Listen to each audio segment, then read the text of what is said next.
പറയുന്നു ബലരാമസ്വാമിക്ക് അടക്കം ഒരു ശങ്ക തോന്നിയെന്നാണ്, കൃഷ്ണൻ എടുത്തു ആവോ എന്നുള്ള ഒരു ഭാവം. കാരണം അപ്പോൾ ഈ രത്നത്തിനെ ചുറ്റിപ്പറ്റിയിട്ട് കുറേ കഥയായി കേൾക്കണേ. അപ്പോൾ ഒരു ഒരു തരി നിമിഷത്തിനെങ്കിലും ആ ബലരാമന് അടക്കം സംശയം തോന്നിയെന്നാണ്. നോക്കൂ, ആലോചിച്ച് നോക്കൂ, നമ്മളെ ഏറ്റവും നന്നായി അറിയുന്ന വ്യക്തികളാവാം, ബന്ധുക്കളാവാം, പക്ഷേ ആപത്ത് വരുന്ന സമയത്ത് അവരടക്കം നമ്മളെ കൈ വിടാൻ അത്രേ സമയം വേണ്ടുള്ളൂ. അവരടക്കം നമ്മളെ സംശയിക്കാം. അപ്പോൾ ഭഗവാനെ അടക്കം സംശയിച്ചു, അതും ബലഭദ്രരെ. അപ്പോൾ പിന്നെ നമ്മുടെയൊക്കെ ജീവിതത്തിൽ വരുന്നതിന് എന്താ അത്ര അത്ഭുതപ്പെടാനുള്ളത് എന്നാണ്.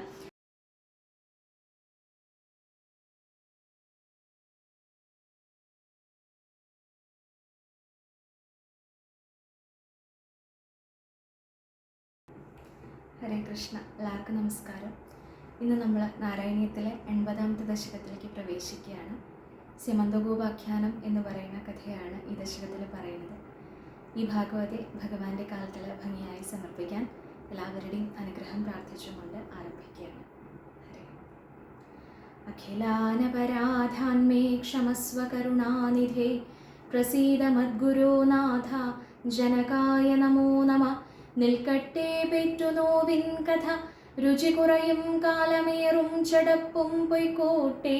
കൂട്ടിടേണ്ട മലമതിലൊരു കൊല്ലം കിടക്കും കിടപ്പും. നോക്കുമ്പോൾ ഗർഭമാകും വലിയ ചുമടെടുക്കുന്നതിൻ കൂലി പോലും. തീർക്കാവൽ എത്ര യോഗ്യൻ മകനും അതു നിലയ്ക്കുള്ളൊരമ്മേ തൊഴുന്നേൻ. വക്രതുണ്ട മഹാകായ സൂര്യകോടി സമപ്രഭ. നിർവിഘ്നം കുരു മേ ദേവ സർവകാര്യേഷു സർവദാ. ഗുരുവര കരുണാലേശമുണ്ടെന്നു വന്നാൽ ഒരുവനും ഒരു കാര്യം സാധ്യമല്ലാതെയുണ്ടോ. പരമതിലൊരു ദൈവം മറ്റെനിക്കില്ല പാർത്താൽ. പരമശിവനതാം ആചാര്യനെ കൈ തൊഴുന്നേൻ. ഓം ജനകായ നമ, ഓം ജനന്യേ നമ, ഓം ഗം ഗണപതയേ നമ, ഓം ഗും ഗുരുഭ്യോ നമ. പീതാംബരം കരവിരാജിത ശംഖചക്രകൗമോദകീ സരസിജം കരുണാസമുദ്രം രാധാസഹായം അതിസുന്ദരമന്ദഹാസം. വാതാലയേശമനിശം ഹൃദി ഭാവയാമി. ഗുരുവായൂരപ്പാ ശരണം. രുക്മിണീ ദേവിയെ ഭഗവാൻ വിവാഹം കഴിച്ചതും ആ സുഖമായിട്ട് അവർ ദ്വാരകയിൽ കഴിഞ്ഞിട്ടുള്ള ആ കഥയാണ് കഴിഞ്ഞ ദശകത്തിൽ നമ്മൾ പറഞ്ഞത്. പിന്നീട് ഭഗവാൻ അനേകം വിവാഹങ്ങൾ വേറെ ചെയ്തിട്ടുണ്ട്. അതിൽ അടുത്ത 2 വിവാഹങ്ങളെ കുറിച്ചാണ് ഈ ദശകത്തിൽ പറയുന്നത്. പണ്ട് ഈ ദ്വാരകയുടെ അടുത്തായിട്ട് തന്നെ ഒരു യാദവ ശ്രേഷ്ഠനുണ്ടായിരുന്നു. അദ്ദേഹത്തിൻ്റെ പേര് സത്രാജിത്ത് എന്നായിരുന്നു. അദ്ദേഹം സൂര്യഭഗവാനെ തപസ് ചെയ്തിട്ട് സൂര്യഭഗവാൻ പ്രസാദിച്ചു അദ്ദേഹത്തിൽ. അങ്ങനെ അദ്ദേഹത്തിന് ദിവ്യമായിട്ടുള്ള ഒരു രത്നം കൊടുത്തു എന്നാണ്. ഈ രത്നത്തിൻ്റെ പേരാണ് സ്യമന്തകം. ഈ രത്നത്തിൻ്റെ പ്രത്യേകത എന്താണെന്ന് വെച്ചാൽ, ഈ രത്നം ഗ്രഹത്തിൽ വെച്ചിട്ട് പൂജിക്കുകയാണെന്നുണ്ടെങ്കിൽ എന്നും 8 ഭാരം സ്വർണം ആ ഗ്രഹത്തിൽ വന്നുകൂടുന്നതാണ്. അങ്ങനെ ആ അദ്ദേഹത്തിൻ്റെ ധനവും ഐശ്വര്യവും ഒക്കെ വർദ്ധിച്ചു വന്നു. അപ്പോൾ ഐശ്വര്യം വർദ്ധിച്ചപ്പോൾ അതിൻ്റെ കൂടെ തന്നെ എന്താണ് വർദ്ധിക്കുക? പൊതുവെ അഹങ്കാരം, അതും വർദ്ധിച്ചു വന്നു എന്നാണ്. ആ ഐശ്വര്യത്തിൽ മതമുണ്ടായി. അപ്പോൾ ഈ സൂര്യഭഗവാന്റെ അനുഗ്രഹം കൊണ്ട് ഈ രത്നം കിട്ടി. ആ രത്നത്തിൻ്റെ ആ ഒരു പൂജ ചെയ്യുന്നത് കാരണം, ധർമ്മിഷ്ഠമായ രീതിയിൽ അതിനെ ആ ഉപാസിക്കുന്നത് കാരണം അദ്ദേഹത്തിന് ഐശ്വര്യം വന്നു ചേർന്നു. അപ്പോൾ അത് ഭഗവാന്റെ കാരുണ്യം എന്ന് കരുതിയിട്ട് ആ ജീവിതം നയിക്കുകയാണ് അദ്ദേഹം വേണ്ടത്. പക്ഷെ അതല്ല. അപ്പോൾ ആ ധനം കിട്ടിയപ്പോൾ അതിൻ്റെ കേമത്തൊന്ന് കാണിക്കണമല്ലോ. ഇങ്ങനെ കരുതിയിട്ട് കേമത്തപ്പോൾ ആരെയാ കാണിക്കുക? തന്നെ പോലെ ഐശ്വര്യമുള്ള ഒരാൾ ആരാ ഉള്ളത്? വേറൊരു യാദവൻ ആരാ ഉള്ളത്? അത് ഭഗവാനാണ് അല്ലേ. എല്ലാറ്റിൻ്റെയും നാഥനായിട്ട് ദ്വാരകയിലിരിക്കുന്ന ആളാണ് ഭഗവാൻ. അപ്പോൾ ഭഗവാന്റെ അടുത്തേക്ക് തന്നെ ഈ രത്നം കൊണ്ടേ കാണിച്ചു കൊടുക്കണം എന്നുള്ള മട്ടിൽ അങ്ങനെ പോയി. ആ രത്നത്തിൻ്റെ ഒരു ശോഭ കാരണം ഭാഗവതത്തിൽ പറയും, ദ്വാരകയിലുള്ള എല്ലാവരും ഓടി വന്നു എന്നാണ് ഭഗവാന്റെ അടുത്തേക്ക്. സൂര്യഭഗവാൻ തന്നെ ഇറങ്ങി വരികയാണോ എന്ന് സംശയം തോന്നി. പക്ഷെ ഭഗവാൻ പറഞ്ഞു, അല്ല, അതാ സത്രാജിത്ത് ആ സ്യമന്തകവും കൊണ്ട് വരികയാണെന്ന് പറഞ്ഞു എന്നാണ്. അങ്ങനെ ഭഗവാനായിട്ട് തൻ്റെ കേമത്തം കാണിക്കാൻ വേണ്ടിയിട്ട് തനിക്ക് ഇങ്ങനെ ഒരു രത്നം കിട്ടി അല്ലേ, ആ സ്യമന്തകത്തിൻ്റെ ഒരു മഹാത്മ്യം, ഇത്രയധികം ധനം തരുന്നുണ്ട് ഓരോ ദിവസം, അതിൻ്റെയൊക്കെ ഒരു മഹാത്മ്യം പറയാൻ വേണ്ടിയിട്ട് ആ പൊങ്ങച്ചം കാണിക്കാൻ വേണ്ടിയിട്ട് അങ്ങോട്ട് കയറി ചെന്നു. ഭഗവാൻ സന്തോഷം. എന്താ, അദ്ദേഹത്തിന് നന്മ വന്നാലും ശരി, ഭഗവാന് സന്തോഷം തന്നെയുള്ളൂ. പക്ഷേ ഭഗവാൻ പറഞ്ഞു എന്നാണ്, ഇത്രയും വിലപിടിപ്പുള്ള അല്ലേ, ഇത്രയും ശ്രേഷ്ഠമായിട്ടുള്ള വില മതിക്കാനാവാത്തൊരു രത്നം അദ്ദേഹത്തിൻ്റെ കയ്യിലുണ്ട്. അപ്പോൾ അത് അങ്ങനെ വീട്ടിൽ വെക്കുന്നത് സുരക്ഷിതമാണോ എന്നുള്ള ഒരു ചോദ്യം ഭഗവാൻ ഉന്നയിച്ചു എന്നാ. ഒരു കാര്യം ചെയ്തോളൂ, അങ്ങ് ആ രത്നം ഇവിടെ ദ്വാരകയിൽ വെച്ചോളൂ എന്നാ. ദ്വാരകയിൽ വെച്ചിട്ട് ആ സ്വർണം കിട്ടുന്നതൊക്കെ അങ്ങയുടെ ഗൃഹത്തേക്ക് എത്തിക്കാം. ഭഗവാന് ധനത്തിൻ്റെ മുകളിലൊന്നും കണ്ണില്ല. ഭഗവാൻ പറഞ്ഞത് എന്താ, ആ ധനം എന്താന്ന് വെച്ചാൽ അങ്ങേക്ക് എത്തിക്കാം. പക്ഷെ ആ രത്നം അദ്ദേഹത്തിൻ്റെ കയ്യിൽ ഉണ്ടാവുകയാണെന്ന് വെച്ചാൽ അത് അപകടമല്ലേ എന്നുള്ള മട്ടിൽ പറഞ്ഞു എന്നാ.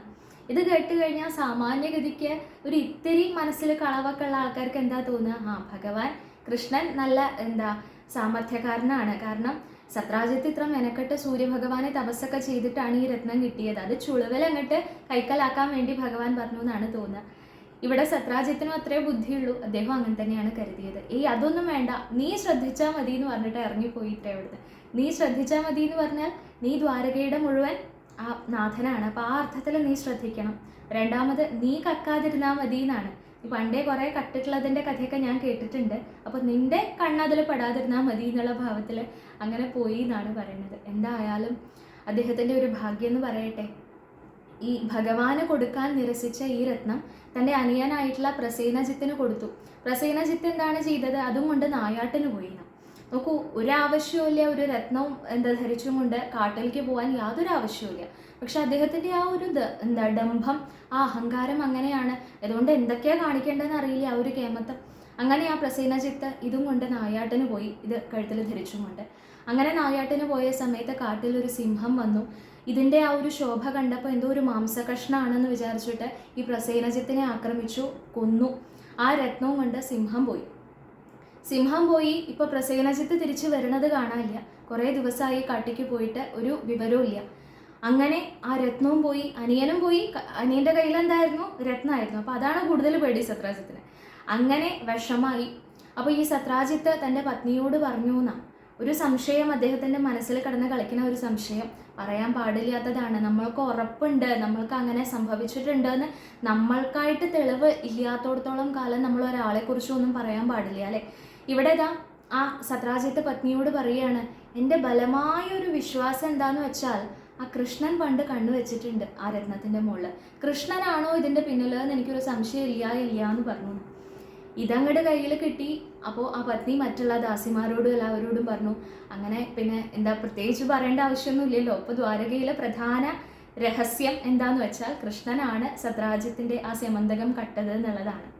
അപ്പോൾ ഇവിടെ മെൽപ്പത്തൂർ പറയുന്നുണ്ട്, എത്ര ഗുണവാനാണെങ്കിലും ഒരു കണിക ദോഷം കിട്ടിയാൽ മതി, ആൾക്കാരത് പീയൂഷം പോലെ അമൃതം പോലെ കൊണ്ടാടുന്നതാണ് അല്ലേ. ഒരാളെക്കുറിച്ചൊരു ദോഷം കേൾക്കുന്ന സമയത്ത് എന്തൊരു സന്തോഷം ഈ നാട്ടിലുള്ള എല്ലാവർക്കും അല്ലേ. അവരെല്ലാവരും അത് പറഞ്ഞ് നടന്ന് ആഘോഷിച്ച് ആർമാദിച്ച് നടക്കുന്ന ഇവിടെ പറയുകയാണ്. എത്ര ഗുണങ്ങളുള്ള ആളായാലും ശരി, ഒരു ദോഷം അവിടെ കണ്ടുന്നുണ്ടെന്നുണ്ടെങ്കിൽ അത് എടുത്ത് ആഘോഷിക്കാനാണ്, അമൃതായും കൊണ്ട് ആഘോഷിക്കാനാണ് ആൾക്കാർക്ക് താല്പര്യം എന്ന് ഇവിടെ മെൽപ്പത്തൂർ പറയുകയാണ്. എന്തായാലും ഭഗവാൻ സർവ്വ ഗുണങ്ങളും തികഞ്ഞ ആളാണ്, നിർഗുണനാണ് അല്ലേ, രണ്ടർത്ഥത്തിലും അതെ. എന്നാലും ആ ഭഗവാനെ കുറിച്ച് ഇങ്ങനെ ഒരു ദോഷം കേട്ട പോലെ, പണ്ട് വെണ്ണയും പാലും ഒക്കെ കട്ട് നടന്നിട്ടുള്ള ആളാണ്. അപ്പോൾ ഒരു അത്ഭുതമൊന്നുമില്ല. പോരാത്തിന് ചോദിച്ചിട്ടുണ്ട് ഇത്രേ, സത്രാജിത്തിനോട് തന്നെ ചോദിച്ചിട്ടുണ്ട് ഇത്രേ ഈ രത്നം. അപ്പോൾ പിന്നെ കട്ടു എന്നുള്ളതിന് പ്രത്യേകിച്ച് സംശയമൊന്നും വേണ്ട എന്നുള്ള മട്ടിൽ അങ്ങനെ ഒരു പ്രചാരം അവിടെ നടന്നു. എന്തായാലും ഭഗവാൻ തന്നെക്കുറിച്ച് അങ്ങനെ ഒരു തെറ്റായ പ്രചാരം നടക്കുന്നുണ്ടെന്നുണ്ടെങ്കിൽ അത് തിരുത്തണമല്ലോ എന്നുള്ള മട്ടിൽ എല്ലാ ആൾക്കാരെയും കൂട്ടി സ്വജനങ്ങളെ എല്ലാവരെയും കൂട്ടി കാട്ടിലേക്ക് പുറപ്പെട്ടു. ഇതിൻ്റെ സത്യാവസ്ഥ എന്താണെന്ന് അറിയണമെന്ന് വിചാരിച്ച് അവിടെ ചെന്ന് കുറേ ദൂരം ചെന്നപ്പോൾ പ്രസേനജിത്ത് മരിച്ചു കിടക്കുന്നത് കണ്ടു. കൊന്നത് സിംഹമാണെന്ന് മനസ്സിലായി. സിംഹത്തിൻ്റെ കാൽപ്പാടൊക്കെ കണ്ടപ്പോൾ ആ കാൽപ്പാടിനെ പിന്തുടർന്ന് പോയ സമയത്ത് സിംഹം മരിച്ചു കിടക്കുന്നത് കണ്ടു. അപ്പോൾ സിംഹത്തിനെയും കൊന്നിട്ടുണ്ട്. അതാരാ കൊന്നതെന്ന് വീണ്ടും നോക്കുന്ന സമയത്ത് കാൽപ്പാടുകൾ കണ്ടപ്പോൾ ഒരു വൃക്ഷരാജാവാണ്, ഒരു കവിശ്രേഷ്ഠനാണെന്ന് മനസ്സിലായി. അങ്ങനെ ആ കാൽപ്പാടിനെ തന്നെ പിന്തുടർന്നുകൊണ്ട് പോയ സമയത്ത് ഒരു ഗുഹയിലേക്ക് എത്തിച്ചേർന്നു. ഗുഹയുടെ അകത്ത് കടന്നു. അകത്ത് എല്ലാവരും കിടക്കാൻ പുറപ്പെട്ടപ്പോൾ ഭാഗവതത്തിൽ പറയും, അത് നാരായണീയത്തിൽ മെൽപ്പത്തൂർ അത്രയ്ക്ക് അങ്ങോട്ട് വിസ്തരിച്ചില്ല.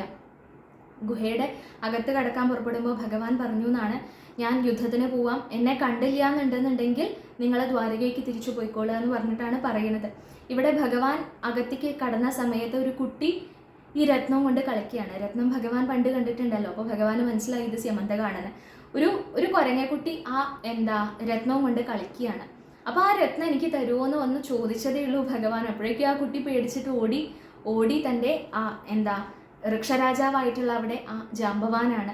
ജാമ്പവാനെ നമുക്ക് പരിചയമുണ്ട് അല്ലേ. രാമായണ കാലത്ത് ശ്രീരാമസ്വാമിയുടെ സൈന്യത്തിലെ ഏറ്റവും പ്രായം മുതിർന്ന ആ സൈന്യത്തിലെ ആ ഒരു അംഗമായിരുന്നു അദ്ദേഹം അല്ലേ, ആ യോദ്ധാവായിരുന്നു അദ്ദേഹം. അപ്പം അങ്ങനെയുള്ള ജാമ്പവാൻ പുറത്തേക്ക് വന്നു എന്നാ. ജാമ്പവാന് കണ്ണൊന്നും തുറക്കാൻ വയ്യ, അത്രയധികം പ്രായമായിട്ടുണ്ട്. ജാമ്പവാന്റെ പ്രായമൊന്നും പറയാൻ സാധിക്കില്ല. രാമായണ കാലത്ത് തന്നെ അദ്ദേഹത്തിന് അനേകം യുഗങ്ങളുടെ പ്രായം ഉണ്ടെന്നാ പറയുക. പണ്ട് ഭഗവാൻ വാമനമൂർത്തിയായിട്ട് വന്ന സമയത്ത് ലോകം മുഴുവൻ 21 വട്ടം പ്രദക്ഷിണം വെച്ചു. ആ വാമനമൂർത്തിയെ സ്വീകരിച്ചും കൊണ്ട് പെരുമ്പറ കൊട്ടിയും കൊണ്ട് അങ്ങനെ പോയി ഈ ജാമ്പവാൻ. അത് കഴിഞ്ഞ് രാമായണ കാലത്ത് തന്നെ അദ്ദേഹത്തിന് നല്ല പ്രായമുണ്ട്. ഇപ്പോൾ ഒരു യുഗവും കൂടി കഴിയാറായി, ദ്വാപര യുഗം. ഇപ്പോൾ അദ്ദേഹത്തിന് നല്ല പ്രായമുണ്ട്, കണ്ണൊന്നും തുറക്കാൻ വയ്യ. അങ്ങനെ ആ ജാമ്പവാൻ മുന്നിലേക്ക് വന്നു. പക്ഷെ കണ്ണ് തുറക്കാൻ വയ്യാന്നേ ഉള്ളൂ, നല്ല ശക്തിയാണ് ഇപ്പോഴും. ആ ബാഹുക്കളിലൊക്കെ നല്ല ശക്തിയാണ്. ശത്രുവാണ് വരണമെന്ന് കരുതിയിട്ട് ആരാപ്പം എൻ്റെ ഗുഹയ്ക്ക് കടക്കാൻ അത്ര ധൈര്യമോ, എൻ്റെ കുട്ടിയെ പേടിപ്പിക്കാൻ അത്ര ധൈര്യമോ എന്ന് പറഞ്ഞിട്ട് ഭഗവാന്റെ നേർക്ക് അങ്ങോട്ട് വന്നു. ഭഗവാൻ എന്താ കാണുന്നത്? തൻ്റെ ഭക്തോത്തമനായിട്ടുള്ള ജാമ്പവാനാ. ഭഗവാൻ ഒന്നും പറയാൻ പോയില്ല. പക്ഷെ ശത്രുവാണെന്ന് കരുതിയും കൊണ്ട് അവിടെ ഒരു പുഷ്പാഞ്ജലി തുടങ്ങി എന്നാണ് ആചാര്യന്മാർ പറയുക. എന്താ പുഷ്പാഞ്ജലി? ഇടി പുഷ്പാഞ്ജലിയാണ്. ഗംഭീരമായിട്ട് ഭഗവാനെ ഇടിക്കുകയാണ്. അപ്പൊ ഇടിക്കണ സമയത്ത് ഭഗവാന് തിരിച്ചടിക്കാൻ കഴിവില്ലാത്ത ആളല്ല. പക്ഷെ എന്താ പ്രശ്നം എന്ന് വെച്ചാൽ മെൽപ്പത്തൂര് പറയും, വിഭോ രഘുപതി ഹര ജയ ജയത്യലം മുഷ്ടിഭി എന്നാ പറയണത്. ശ്രീരാമസ്വാമി ജയിക്കട്ടെ, ശ്രീരാമചന്ദ്ര ജയ, ശ്രീരാമചന്ദ്ര ജയ എന്ന് പറഞ്ഞിട്ടാണ് ഭഗവാനെ ഇടിക്കാൻ പോണത്. അപ്പൊ തൻ്റെ നാമം ജപിച്ചിട്ട് ഇടിക്കാൻ വന്നു കഴിഞ്ഞാൽ ഭഗവാനെ തിരിച്ചടിക്കാൻ പറ്റില്ല. അപ്പൊ അനുഗ്രഹിക്കാനേ പറ്റുള്ളൂ. ഇങ്ങനെ 28 ദിവസം ഈ ജാമ്പവാൻ ഭഗവാന് ഇടി പുഷ്പാഞ്ജലി നടത്തി എന്നാ പറയാ. ഭഗവാൻ തിരിച്ച് അടിക്കണോ ഇടിക്കണോ ഒന്നുമില്ല, ഒന്നും പ്രതിരോധിക്കണില്ല. കാരണം തൻ്റെ നാമം ജപിച്ചിട്ടാണ് ചെയ്യണത്. അപ്പോൾ ഭഗവാൻ എങ്ങനെയാണ് തിരിച്ച് പ്രതികരിക്കാൻ സാധിക്കുക? അവിടെ നിന്ന് കൊടുത്തു എന്നാണ് ഭക്തൻ ഇടിച്ചോട്ടെ. അതും എനിക്ക് സന്തോഷം. എന്ത് ഭഗവാനായിട്ട് നാമം ജലം കൊണ്ട് സമർപ്പിക്കണോ അത് ഭഗവാൻ സ്വീകരിക്കുന്നുള്ളതിന് ഏറ്റവും നല്ല ഒരു രസകരമായിട്ടുള്ള ഉദാഹരണമാണ് ജാമ്പവാൻ ഇവിടെ ഇടിക്കുകയാണ് ചെയ്യുന്നത്. അതിനെ അത് സന്തോഷമായിട്ട് സ്വീകരിച്ചു ഭഗവാൻ. അങ്ങനെ 28 ദിവസം കഴിഞ്ഞു. ഈ പുറത്ത് കാത്തു നിന്നവരൊക്കെ ഭഗവാൻ പറഞ്ഞതിനനുസരിച്ച് ദ്വാരകയ്ക്ക് തിരിച്ചുപോയി. ഭഗവാൻ കൂടെ വന്നിട്ടില്ല എന്ന് കണ്ടപ്പോൾ രുക്മിണി ദേവിക്കും മറ്റുള്ള ദ്വാരകയിലെ എല്ലാവർക്കും വിഷമായി. ഭഗവാൻ എന്തെങ്കിലും ആപത്ത് പറ്റിയോ എന്നുള്ള പേടിയായി. അവിടെ ഭാഗവതത്തിൽ പറയുന്നുണ്ട്, ദേവിയെ, കാത്യായനി ദേവിയെ, ദുർഗാദേവിയെ അവിടെ പ്രകീർത്തിച്ചുകൊണ്ട് ഒരു ദേവി ഭാഗവത യജ്ഞം നവാഹം അവിടെ നടത്തി എന്നാണ് 9 ദിവസം. അങ്ങനെ നടത്തിയപ്പോൾ ദേവി പ്രസാദിച്ചു. യോഗമായ ദേവി ആരാ? ഭഗവാന്റെ സഹോദരി തന്നെയാണ്. ഇവിടെ വന്നു ഭഗവാനോട് ചോദിക്കുക, എന്താപ്പത് കഥ, ഇവിടുന്ന് പോണമെന്നില്ലേ എന്ന് ചോദിച്ചപ്പോൾ എന്താപ്പം ഞാൻ ചെയ്യാം, ജാമ്പവാൻ ഇങ്ങനെ ഇടിക്കുന്നുണ്ട്, നാമവും ചെല്ലുന്നുണ്ട്, എനിക്കൊന്നും ചെയ്യാൻ പറ്റണില്ല. അപ്പോൾ ദേവി പറഞ്ഞു എന്നാണ്, അങ്ങനെ നിന്നാൽ ശരിയാവില്ല, അവിടെ ദാ രുക്മിണി ദേവി പേടിച്ചുകൊണ്ടിരിക്കണു, അങ്ങേക്ക് എന്തെങ്കിലും പറ്റിയോന്ന്. ഇവിടെ ഇപ്പം ഇങ്ങനെ തുടർന്ന് പോവുകയാണെന്നുണ്ടെങ്കിൽ ഇങ്ങനെ തന്നെ നിന്നിട്ട് എത്ര വർഷം വേണമെങ്കിലും സംവത്സരം വേണമെങ്കിലും ജാമ്പവാൻ ഇടിച്ചോളും, ഭഗവാൻ അത് കൊള്ളും ചെയ്യും. പക്ഷെ അങ്ങനെ ശരിയാവില്ലല്ലോ. അപ്പോൾ എന്തെങ്കിലും ഒരു മാർഗം വേണം എന്നുള്ള മട്ടില് സഹോദരി പറഞ്ഞപ്പോൾ പിന്നെ ഭഗവാന് കേൾക്കാതിരിക്കാൻ പറ്റില്ല എന്നാ. അപ്പം അങ്ങനെ ഭഗവാൻ അവിടുന്ന് എന്നാ ശരി ആയിക്കോട്ടെ, ഇത്രയും നേരം പുഷ്പാഞ്ജലി ചെയ്തതല്ലേ, അപ്പം അതിൻ്റെ പ്രസാദം കൊടുക്കാന്നുള്ള മട്ടില് ഭഗവാൻ ഒന്ന് തൊടുക ചെയ്തിട്ടുള്ളൂ. അപ്പോഴേക്കും ജാമ്പവാൻ അവിടേക്ക് അങ്ങോട്ട് ഭൂമിയിലേക്ക് വീണു. അങ്ങനെ വീണ സമയത്ത് മനസ്സിലായി എന്നാ, എന്നെ തിരിച്ച് ഒന്ന് തൊടുക മാത്രമേ ചെയ്തിട്ടുള്ളൂ കേട്ടോ. എന്നോട് പ്രതിരോധിച്ച് എന്നെ വീഴ്ത്താൻ സാധിക്കണം വെച്ചാൽ എൻ്റെ ശ്രീരാമചന്ദ്രസ്വാമി തന്നെയാണ് മുന്നിൽ വന്നിട്ടുള്ളത്, അല്ലാതെ ആർക്കും അതിന് സാധിക്കില്ല. ജാമ്പവാന് നന്നായിട്ട് അറിയാം. ആദ്യമായിട്ട് ഈ 28 ദിവസം കഴിഞ്ഞിട്ട് ആദ്യമായിട്ട് തൻ്റെ കൺപോളെ ഒന്ന് തുറന്നു എന്നാ, ബുദ്ധിമുട്ടിയിട്ട്. അങ്ങനെ തുറന്നു നോക്കിയപ്പോൾ ഭഗവാനെ കണ്ടു. ഇപ്പോൾ ദാ ആ ശ്രീരാമചന്ദ്രസ്വാമിയുടെ സ്വരൂപത്തിൽ തന്നെ ഭഗവാൻ അവിടെ ദർശനം കൊടുത്തു. അദ്ദേഹത്തിൻ്റെ കാൽക്കൽ വീണിട്ട് ജാമ്പവാൻ പറയുകയാണ്, അയ്യോ എൻ്റെ സ്വാമിയെയാണോ ഞാൻ ഇത്രയും ദിവസം ഇടിച്ചത്, ഞാൻ അറിഞ്ഞില്ലല്ലോ എന്ന് പറഞ്ഞപ്പോൾ ഭഗവാൻ പറഞ്ഞു, അതൊന്നും കുഴപ്പമില്ല, ഭാവേ ഞാൻ ശ്രദ്ധിച്ചിട്ടുള്ളൂ, അങ്ങനെ നാമം ചൊല്ലി ഇടിച്ചു, ഞാനത് സ്വീകരിച്ചു, അത്രേ ഉള്ളൂ, എനിക്കതൊന്നും വലിയ ബുദ്ധിമുട്ടുള്ള കാര്യമൊന്നുമല്ല. എന്നാലും അങ്ങനെയല്ലല്ലോ എന്ന് പറഞ്ഞിട്ട് അപ്പോൾ എന്തേ ഇങ്ങോട്ട് വന്നത് എന്നൊക്കെ ചോദിച്ചപ്പോൾ പറഞ്ഞു, ഇങ്ങനെ സ്യമന്തകം തിരഞ്ഞു വന്നതാണ്. അപ്പോൾ ജാമ്പവാനാണ് ഈ സിംഹത്തിൻ്റെ കയ്യിൽ ഒരു രത്നം കണ്ട സമയത്ത് ഇതെന്താണാവോ എന്ന് വിചാരിച്ചിട്ട് ആ സിംഹത്തിനെ കൊന്നിട്ട് ആ രത്നം കൊണ്ട് ഗുഹയ്ക്ക് വന്നു തൻ്റെ കുട്ടികൾക്ക് കളിക്കാൻ കൊടുത്തതായിരുന്നു. ആ രത്നമാണ് ഭഗവാൻ വന്ന് ചോദിച്ചത്. അപ്പോൾ പറഞ്ഞു, അതിനെന്താ, രത്നം കൊണ്ടുപോയിക്കോളൂ, പക്ഷെ എന്നാലും പ്രായശ്ചിത്തായില്ല എന്നാ. അപ്പോൾ അത് കാരണം ഭഗവാന് സന്തോഷമാവട്ടെ, പ്രായശ്ചിത്താവട്ടെ, താൻ ചെയ്ത് തെറ്റെന്നുള്ള മട്ടിൽ തൻ്റെ പുത്രിയായ ജാമ്പവതി ദേവി അവിടെ ഭഗവാൻ സ്വീകരിക്കണം എന്ന് പ്രാർത്ഥിക്കുകയാണ്. ഈ ജാമ്പവതി ദേവി അതെ ശ്രീരാമസ്വാമിയായിട്ട് ഭഗവാൻ വന്ന സമയത്ത് ഭഗവാനെ ഭർത്താവായി കിട്ടണമെന്ന് ആഗ്രഹിച്ചതാണ്. പക്ഷെ അന്ന് ഭഗവാൻ ഏകപത്നി വ്രതമാണ്, ഒരു പത്നിയെ മാത്രമേ സ്വീകരിക്കുള്ളൂ എന്ന് ഉറപ്പാണ്. അപ്പോൾ ആവട്ടെ, കൃഷ്ണാവതാരമായി കഴിഞ്ഞാൽ നോക്കാം എന്നുള്ള മട്ടിൽ ഭഗവാൻ പറഞ്ഞതായിരുന്നു. ഇപ്പോൾ ആ ഒരു ആഗ്രഹവും അവിടെ സഫലീകരിക്കുകയാണ്. ജാമ്പവതിയെ തൻ്റെ 2ാമത്തെ പത്നിയായിട്ട് സ്വീകരിക്കണു. സ്യമന്തക രത്നം അതെ ആ ജാമ്പവാൻ കൊടുത്തത് സ്വീകരിച്ചും കൊണ്ട് തിരിച്ച് ദ്വാരകയിലേക്ക് വന്നു.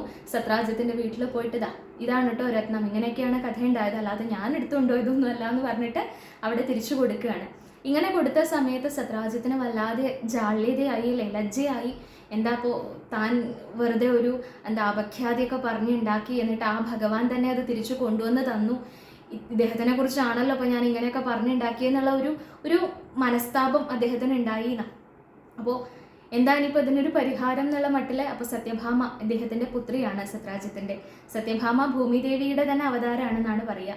അപ്പോൾ ആ സത്യഭാമ പറഞ്ഞു എന്നാണ്, അച്ഛൻ എന്തിനാ വിഷമിക്കുന്നത്, ആ ജാമ്പവാൻ ഇടിക്കുകയാണ് ചെയ്തത്, അച്ഛനിപ്പോൾ ഒരു അപഖ്യാതി പറഞ്ഞുണ്ടാക്കി എന്നല്ലേ ഉള്ളൂ, ജാമ്പവാൻ അവിടെ ഇടിക്കുകയാണ് ചെയ്തത്, എന്നിട്ടും അതിന് പ്രായശ്ചിത്തം എന്താ ചെയ്തത്, മകളെ കൊടുത്തിട്ടാ, അച്ഛനും ഇല്ലേ ഒരു മകളെന്ന് വന്ന് ചോദിച്ചു എന്നാണ്. അപ്പോൾ ഭൂമിദേവി അവിടെ വന്ന് അവതരിച്ച ഭഗവത് പത്നിയായിട്ടുള്ള ഭൂമിദേവി തന്നെ ആ ഭൂമിയിൽ വന്ന് അവതരിച്ചിട്ട് ആഗ്രഹിച്ചതാണ് ഭഗവാനെ ഭർത്താവായി കിട്ടണമെന്ന്. അപ്പോൾ ആ ഒരു ആഗ്രഹത്തോടു കൂടി അച്ഛനോട് പറഞ്ഞപ്പോൾ സത്രാജിത്തിനും തോന്നി ശരിയാണ്, മകളെ കൊടുക്കാം എന്നുള്ള ഭാവത്തിൽ അവിടെ സത്യഭാമാദേവിയെ അതെ സ്വീകരിക്കണം എന്ന് പ്രാർത്ഥിക്കുകയാണ് ഭഗവാൻ. അങ്ങനെ സ്വീകരിച്ചു. മൽപ്പത്തൂരിൻ്റെ ഒരു പ്രയോഗമുണ്ട് ഇവിടെ.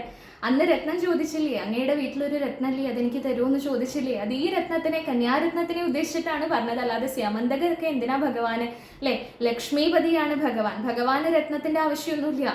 ഭഗവാൻ ചോദിച്ചത് എന്നെ ആഗ്രഹിക്കണ ആ സത്യഭാമയെ എനിക്ക് തരുമെന്നാണ് ഉദ്ദേശിച്ചത്. എന്തായാലും ഇവിടെ അത് സഫലീകരിച്ചു. സത്യഭാമാദേവിയെ അവിടെ സ്വീകരിക്കുകയാണ് മൂന്നാമത്തെ പത്നിയായിട്ട്. ആ സത്യഭാമയെ വിവാഹം കഴിച്ചു കൊടുക്കുമ്പോൾ സന്തോഷമായിട്ട് ഈ സ്യമന്തകവും കൂടി സ്വീകരിക്കണം എന്ന് പറയുകയാണ് ഭഗവാനോട്. അപ്പോൾ ഭഗവാൻ പറഞ്ഞു, വേണ്ട, ഇതിനെ കൊണ്ട് ഇപ്പോൾ വേണ്ട ഉപദ്രവം എനിക്ക് ഉണ്ടായിട്ടുണ്ട്, ഈ രത്നം എനിക്ക് വേണ്ട, അത് അങ്ങനെ സൂക്ഷിച്ചോളൂ എന്ന് പറഞ്ഞിട്ട് സത്രാജിത്തിന് തിരിച്ചു കൊടുത്തു എന്നാണ്. അങ്ങനെ സത്യഭാമാദേവിയെ അതെ ജാമ്പവതി ദേവിയെ അതെ അവിടെ ആ ദ്വാരകയ്ക്ക് കൊണ്ടുവന്ന് അങ്ങനെ 3 പത്നിമാരുമായിട്ട് ഭഗവാൻ ശോഭിക്കുന്ന കാലം. അപ്പോഴാണ് കേട്ടത് പാണ്ഡവന്മാര് അവിടെ അരക്കില്ലത്തിൽ ദുര്യോധനൻ അവിടെ ചുട്ടുകൊല്ലാൻ ശ്രമിച്ചു പാണ്ഡവന്മാരെ എന്ന് കേട്ട സമയത്ത് ആ വിവരമൊക്കെ അറിയാൻ വേണ്ടിയിട്ട് ഹസ്തിനാപുരിക്ക് ഭഗവാൻ പോയ സമയത്ത് ഒരു ദൂതൻ വന്ന് പറയുകയാണ്, സത്രാജിത്ത് മരിച്ചു എന്ന് പറയുകയാണ്. മരിച്ചതല്ല, കൊന്നതാണ്. ആരാ കൊന്നതെന്ന് വെച്ചാൽ ശതധന്വാവ് എന്ന് പറയുന്ന ഒരു യുവാവ് ഉണ്ടായിരുന്നു. അദ്ദേഹത്തിന് ഈ സത്യഭാമയെ വിവാഹം കഴിച്ചു കൊടുക്കാമെന്ന് വാക്ക് കൊടുത്തിരുന്നു. അപ്പോൾ ഈ സത്രാജിത്തിന് എന്താണെന്ന് വെച്ചാൽ ധനത്തിൽ വലിയ മോഹമുള്ള ആളാണ്. അപ്പോൾ ധനം കൊടുക്കാം എന്ന് പറഞ്ഞിട്ട് ആ ധനം ഉള്ള ആൾക്കാരാരെങ്കിലും വന്നു കഴിഞ്ഞാൽ, നല്ല പൈസക്കാരാരെങ്കിലും വന്നിട്ട് സത്യഭാമയാണെച്ചാൽ നല്ല സുന്ദരിയാണ്, അപ്പോൾ ഈ സത്യഭാമയെ എനിക്ക് വിവാഹം കഴിച്ചു തരണം എന്ന് പറയുമ്പോൾ നല്ല ധനമുള്ള ആൾക്കാരൊക്കെ ആണെന്നുണ്ടെങ്കിൽ ഇദ്ദേഹം എന്ത് ചെയ്യും, വാക്ക് കൊടുക്കും. ശരി മകളെ, ഞാൻ നിങ്ങൾക്ക് വിവാഹം കഴിച്ചു തരാമെന്ന് പറഞ്ഞ് വാക്ക് കൊടുക്കും. ഇങ്ങനെ ശതധന്വാവ് എന്ന് പറയുന്ന ഒരു യുവാവിന് ഇങ്ങനെ വാക്ക് കൊടുത്തതായിരുന്നു. പക്ഷെ ആ സമയത്താണ് ഈ കഥയൊക്കെ ഉണ്ടായിട്ട് ഭഗവാന് കൊടുത്തത് ഈ സത്യഭാമയെ. അത് കേട്ടിട്ട് ഈ ശതധന്വാവിന് വലിയ ദേഷ്യയായി. മാത്രമല്ല ഇദ്ദേഹത്തിന് 2 സുഹൃത്തുക്കൾ ഉണ്ടായിരുന്നു, അക്രൂരനും കൃതവർമാവും. ഇവരും അതെ ഇവിടുന്ന് പിരികൂട്ടി കൊടുത്തു എന്നാണ്. എന്താണ് ഈ കൃഷ്ണന് കൊടുത്തു, നിനക്ക് തരാമെന്ന് പറഞ്ഞിട്ട് ആ കുട്ടിയെ കൃഷ്ണന് കൊടുത്തു എന്നൊക്കെ പറഞ്ഞിട്ട് ഇവിടുന്ന് അങ്ങോട്ട് പിരികേറ്റി വിട്ടു. അപ്പം അത് കേട്ടിട്ട് ദേഷ്യം വന്നിട്ട് എന്ത് ചെയ്തു, ഈ ശതധന്വാവ് ഒരു ദിവസം രാത്രി ആ അക്രൂരൻ ഉറങ്ങണ സമയത്ത് ഉറക്കത്തിൽ അങ്ങോട്ട് കൊന്നിട്ട് ആ സെമന്തക രത്നം കൊണ്ട് ഓടിപ്പോന്നു എന്നാണ്. ഓടിപ്പോന്നിട്ട് ഈ കൂട്ടുകാരുടെ അടുത്തേക്കാണ് പോയത്, കൃതവർമാവും അക്രൂരനും. അക്രൂരൻ ആരാന്ന് വേറെ അക്രൂരനാന്ന് ആരും വിചാരിക്കേണ്ട കേട്ടോ, പണ്ട് വൃന്ദാവനത്തിലേക്ക് പോയ അതേ അക്രൂരൻ തന്നെയാണേ. അപ്പോൾ ഓർക്കണം, ഭക്തന്മാർക്കായാലും ആ കനകം അല്ലെങ്കിൽ രത്നം, ധനം എന്നുള്ള ആ ഒരു മോഹം വരുന്ന സമയത്ത് അവരുടെ വഴി തെറ്റാൻ സാധ്യത ഉണ്ടെന്നും കൂടി സൂചിപ്പിക്കുകയാണ് ഈ കഥയിൽ.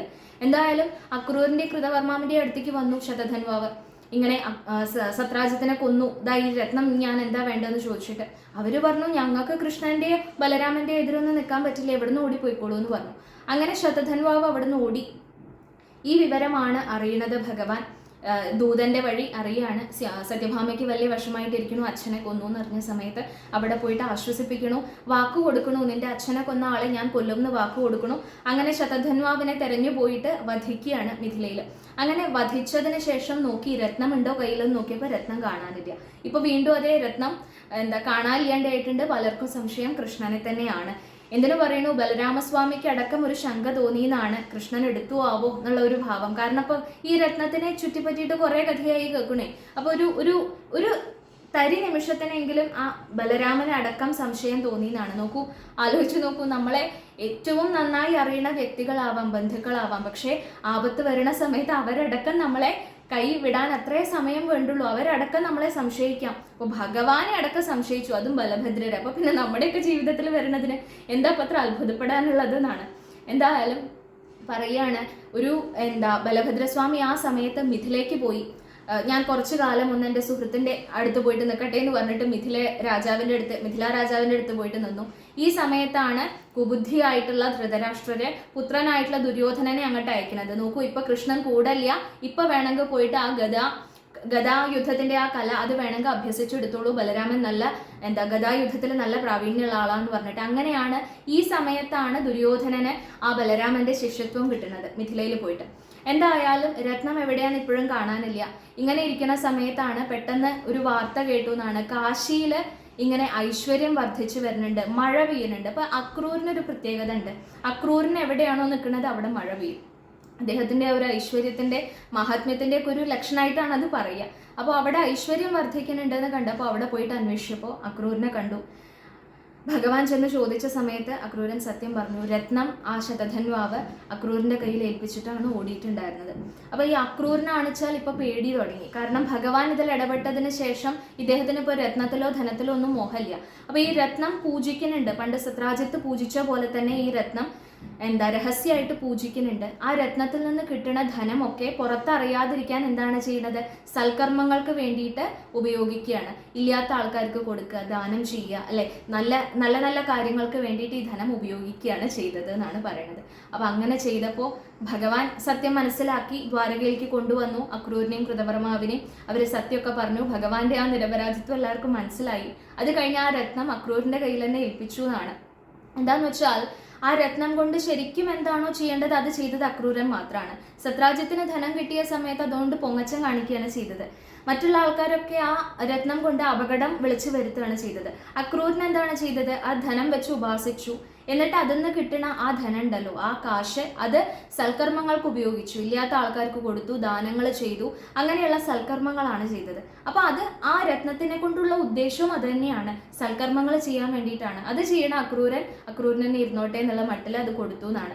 ഇവിടെ ഇനി മേൽപ്പത്തൂർ അവസാനമായിട്ട് എന്താ പറയുന്നത്, ഇത്രയും ഭക്തോത്തമനായിട്ടുള്ള അക്രൂരൻ, നമ്മൾ മുൻപ് പറഞ്ഞിട്ടുള്ളത് അക്രൂരിന്റെ കേമത്തൊക്കെ വൃന്ദാവനത്തേക്ക് അയച്ച സമയത്ത് ആ ഭഗവാനെ കണ്ട സമയത്തുള്ള ആ ആനന്ദവും ആഹ്ലാദവും ഭക്തിയും ഒക്കെ നമ്മൾ പറഞ്ഞത് തന്നെയാ. അങ്ങനെയുള്ള അക്രൂരിനടക്കം മനസ്സ് തെറ്റി. എന്തുകൊണ്ട് തെറ്റി? ആ ധനത്തിൽ ആശ വന്നത് കാരണം ഒന്ന്. രണ്ടാമത്തെ കാര്യം അഹങ്കാരം വന്നത് കാരണം. ഞാൻ വലിയ ഭക്തനാണെന്നുള്ള ഒരു ഭാവം വന്നപ്പോൾ ആ ഭക്തന് വരുന്ന അഹങ്കാരം അത് ആ തന്നെ കുറിച്ചുള്ള അഹങ്കാരമാണ്, ഭഗവാനെ കുറിച്ചുള്ള അഹങ്കാരമാണെങ്കിൽ പോലും അതുപോലും ഭഗവാൻ വെച്ചു പൊറപ്പിക്കില്ല എന്ന് കാണിക്കുകയാണ്. ഇങ്ങനെ ഒരു ആപത്ത് കൊടുത്തിട്ട് മനസ്സിലാക്കിപ്പിച്ചു കൊടുത്തു എന്നാണ് മേൽപ്പത്തൂർ പറയുന്നത്. അപ്പൊ ഈ ധനം എന്നുള്ളത് നമ്മൾ വേണ്ട രീതിയിൽ, ധർമ്മിഷ്ഠമായിട്ടുള്ള രീതിയിലല്ല ഇതിനെ ഉപയോഗിക്കുന്നത് എന്നുണ്ടെങ്കിൽ അതുകൊണ്ട് ആപത്ത് മാത്രമേ വരുള്ളൂ എന്നാണ് കാണിച്ചു തരുന്നത്. എന്തുകൊണ്ടാണ് ഇവിടെ ധനത്തിന്റെ മുകളിൽ ആദ്യം ആ ധനം ഒരുപാട് വേണമെന്ന് ആഗ്രഹിച്ചു, അതിന് തപസ് ചെയ്തു, ആ രത്നം കിട്ടി, ഉപാസിച്ചു.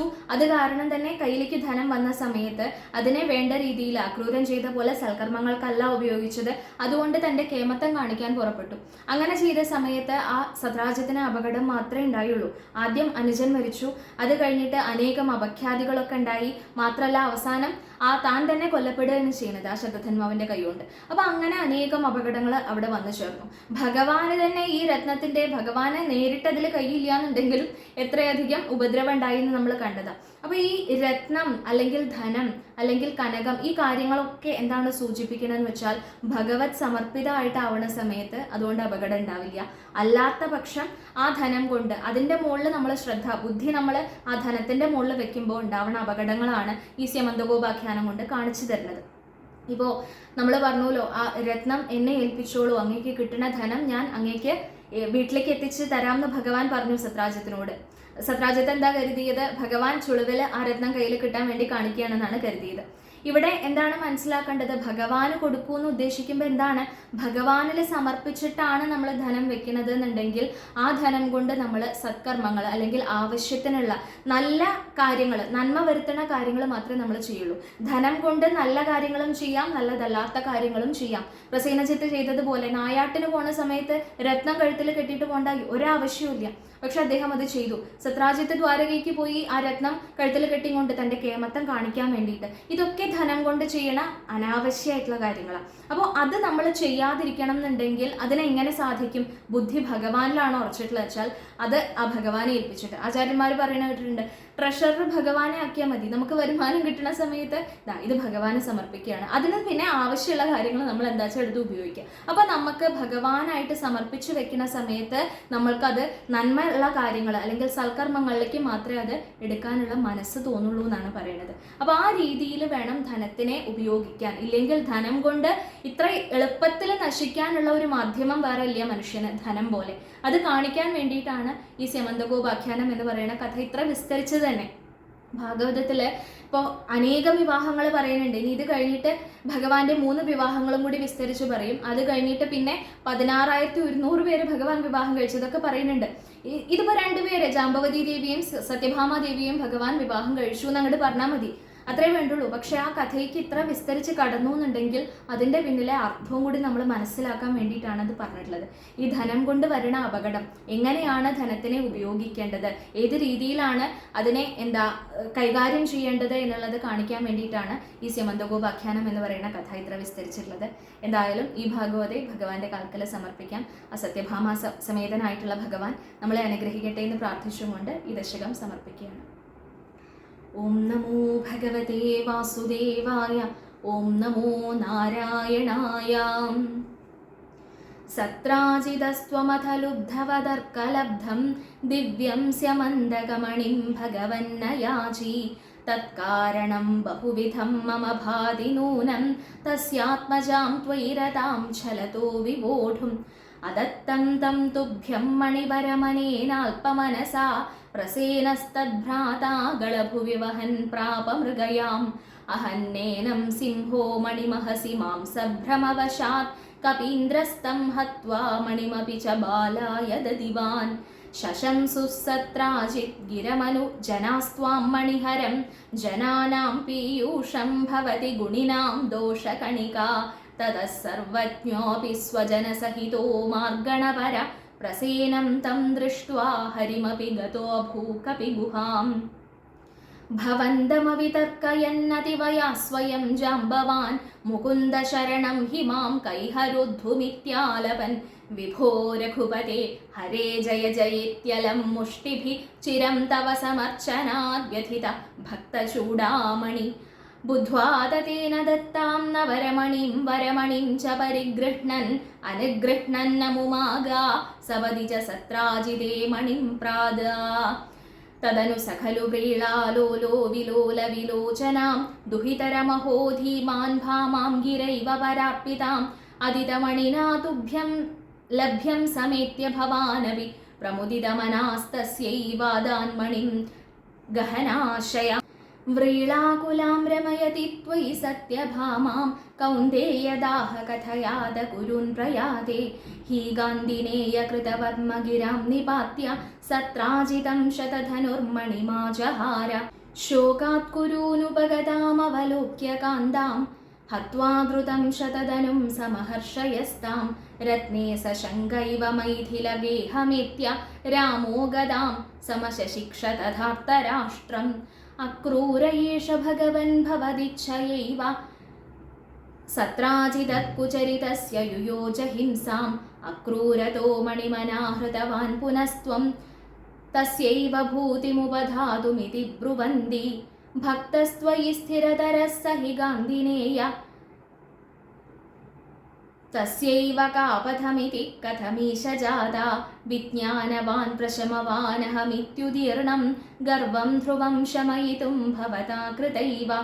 യാതം ഭയേന കൃതവർമ്മയുതം പുനസ്തമാഹൂയ തദ്വിനിഹിതം ച മണിം പ്രകാശ്യ. തസ്യൈവ സുബ്രതധരേ വിനിധായ തുഷ്യൻ ഭാമാകുശാം ദശയന പവനേശപായ. ഗുരുവായൂരപ്പ ശരണം.